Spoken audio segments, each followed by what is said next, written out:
안녕하세요. 6월 17일 목요일 날마다 주께로 큐티 가이드입니다.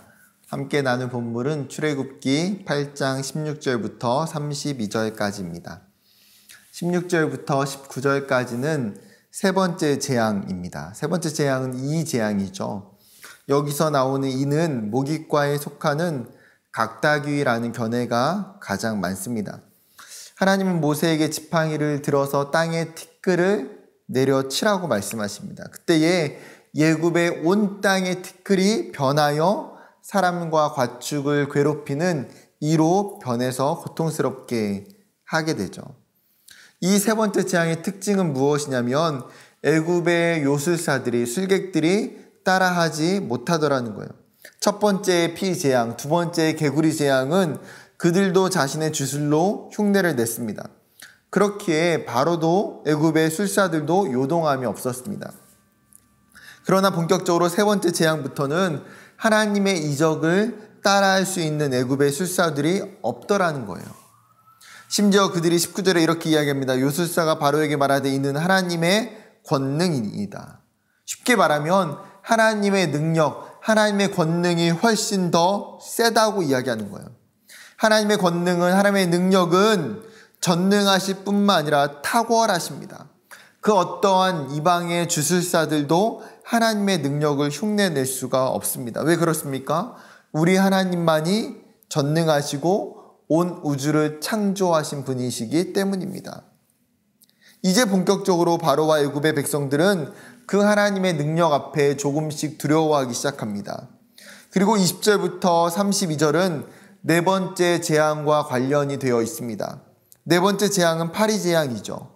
하나님은 모세에게 아침 일찍 일어나 바로 앞에 가라고 말씀하십니다. 바로가 물 있는 곳에 나올 거라는 거예요.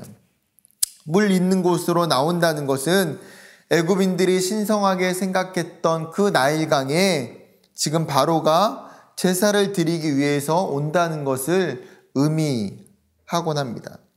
그때 하나님은 네 번째 재앙을 이야기하십니다. 내 백성을 보내라. 그렇지 않으면 너와 내 신하와 내 백성과 내 집들이 파리떼를 보내서 가득하게 될 거라고 경고하셨습니다. 그런데 이 네 번째 재앙부터 특이한 점이 있습니다. 무엇입니까? 바로 구별하심입니다. 22절과 23절 말씀, 그날에 나는 내 백성이 거주하는 고센 땅을 구별하여 그곳에는 파리가 없게 하리니 이로 말미암아 이 땅에서 내가 여호와인 줄을 내가 알게 될 것이라. 내가 내 백성과 내 백성 사이를 구별하리니 내일 이 표징이 있으리라 하셨다 하라 하시고, 이제 재앙이 있을 텐데 애굽 땅과 지금 이스라엘 백성들이 거하고 있는 고센 땅을 구별하시겠다라고 이야기합니다. 애굽의 온 땅에는 파리 재앙이 임하지만 지금 애굽 안에 이스라엘 백성들이 살고 있는 그 고센 지역에는 파리 재앙이 임하지 않고 피한다라는 것이죠. 여러분, 애굽에 전역에 파리가 있는데 특별히 한 지역에만 파리가 나타나지 않는다는 것은 굉장히 놀라울 만한 일입니다. 특별한 하나님의 섭리이고 특별한 은혜가 있음을 단적으로 보여준 것이죠. 하나님이 그렇다면 왜 이 고센 땅에만 특별하게 구별하고 계실까요? 그것은 여호와 하나님의 백성과 바로가 통치하는 그 애굽 백성이 다르기 때문입니다. 내가 내 백성과 바로 너의 백성을 구별하여 놓겠다라고 하나님 말씀하십니다. 하나님이 끊임없이 이 10가지 재앙을 이야기하시면서도 중요한 게 이스라엘은 내 백성이라고 이야기하는 거예요. 나아가 하나님은 자신의 백성을 얼마나 사랑하시며 얼마나 귀하게 여기시는지를 보여주고 계십니다. 그것이 구별됨이에요. 하나님은 분명하게 자신의 자녀들과 백성들을 하나님을 모르는 백성과 나누시고 구별하시는 분이십니다. 이 말이 무슨 뜻입니까? 하나님께서 저와 여러분을 구별하신다는 거예요. 하나님이 저와 여러분을 선택하시고 부르셨고 구별하여 놓으셨습니다.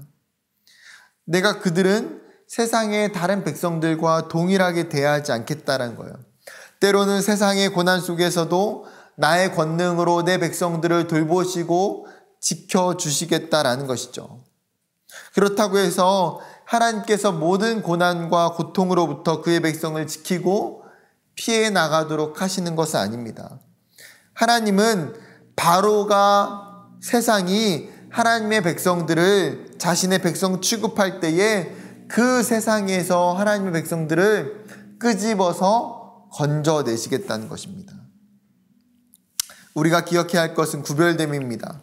하나님께서 분명하게 우리를 구별하셔서 그분의 백성 삼으시고 마치 고센 땅에서 우리를 보호하시는 것처럼 지켜주실 때에 우리가 그 하나님의 놀라운 은혜와 섭리를 감사하고 기뻐하고 찬양하며 하나님께 영광 올려드려야 된다는 사실입니다. 다시 본문으로 돌아와서 이 파리 재앙이 일어나자 바로가 모세를 부릅니다. 그리고 무엇을 협상합니까? 너희가 가서 이 땅에서 너희 하나님께 제사를 드리라는 거예요. 바로가 굉장히 교묘하게 협상을 합니다. 하나님께서 모세와 아론을 통해서 이 백성을 여호와를 섬기고 제사하기 위해 약속의 땅으로 가야 한다고 주장했는데 바로는 그것을 지금 이곳 애굽에서 하라는 거예요. 모세는 바로의 제안을 그럴 수 없다고 단호하게 거절합니다. 이번에는 다시 한번 바로가 교묘하게 협상을 벌입니다. 너희가 제사하러 가는데 광야에 가서 제사를 하되 너무 멀리는 가지 말고 가서 너희는 나를 위해서 간구하라고 이야기합니다. 지금 바로가 제사를 보내는 목적이 무엇입니까? 여호와 하나님을 위한 것도 아니고 이스라엘을 위한 것도 아니고 자신을 위한 거예요. 바로의 생각, 바로의 마음에는 오직 자신의 안위와 이 위기에서 어떻게 해서든 벗어나기만을 바랄 뿐입니다. 그것이 어디에 잘 나타납니까? 모세가 여호와께 간구하여 파리떼가 다 물러갔을 때에 어떻게 해야 돼요? 이제는 그러면 하나님을 섬기고 바로가 하나님의 백성들을 풀어줘야 되는 것 아닙니까? 그런데 바로는 이때에도 그의 마음을 완강하게 하고 이스라엘을 보내지 않습니다. 이런 바로의 모습, 바로의 태도는 자신의 이익을 위해서, 자신의 위기를 위해서 여호와를 이용하고 있는 악함을 보여줍니다. 나의 위기와 나의 문제가 해결되기 위해서는 여호와가 필요하고 그 능력이 필요한 것이죠. 나의 위기가 해결되고 나면 어떻습니까? 다시 원위치로 돌아갑니다. 이런 바로의 모습과 이런 현상들이 우리의 신앙 속에서도 나타날 수 있다는 거예요. 하나님을 믿고 섬기지는 않지만 하나님의 능력을 부정하지 않습니다. 나에게 어려움이 찾아올 때 정말 간절히 하나님께 도움을 요청하며 하나님의 도움으로 그 위기들이 물러가기를 원합니다. 그러나 그 어려움이 해결되고 나면 어느덧 다시 불신앙의 그 자리로 돌아와 있는 거예요. 즉 하나님을 나의 도움의 대상으로만 보는 것이지 나의 구원의 대상, 내가 섬겨야 할 진짜 주인으로 보지 않는 것입니다. 우리의 신앙은 어떠해야 될까요? 우리가 하나님 섬기는 그 목적과 태도는 무엇에 있습니까? 그것은 우리 자신을 위함이 아니라 여호와 하나님을 위함이 있습니다. 우리의 유익을 위해서 신앙생활하고 믿는 것이 아니라는 것이죠. 하나님을 위하여, 하나님의 영광을 위하여 신앙생활하고 믿음을 가지고 살아가는 것입니다. 철저히 내가 아닌 그 창조주 하나님을 위하여 주인 되신 하나님을 위한 그 신앙과 믿음의 태도가 있어야 된다는 사실이죠. 그럴 때 철저하게 하나님을 나의 목적의 수단으로 이용하지 않고 나의 신앙의 목적 그 자체로 대할 수 있다는 사실입니다.